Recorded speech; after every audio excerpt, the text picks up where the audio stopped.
parang hindi natin gusto yung options eh. Pero sige, check natin yung restaurant doon sa hotel mismo. Baka mas better doon. Balik na tayo. Lakad na tayo pabalik.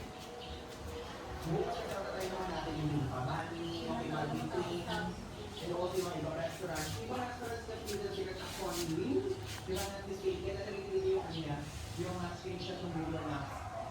Ano na kasi, sarado na siya ngayon. Bakit na sa mga restaurant dito na ay, ito na. Yan, lokal. Kung na tayo sa ating hotel, check na naman yung restaurant dito sa atin. Alam niyo guys, din tayo mag-check eh. Kapag wala tayo nakita sa mga inigutan natin, mag-check tayo sa Google Maps. Tingnan na, mga Indians will naman dito. And ano ka naman na mga spices. And check natin kung ano naman yung sampo. Yun yung po na kami nakuha dito. And for 14,000 yung reviews niya. Ayan.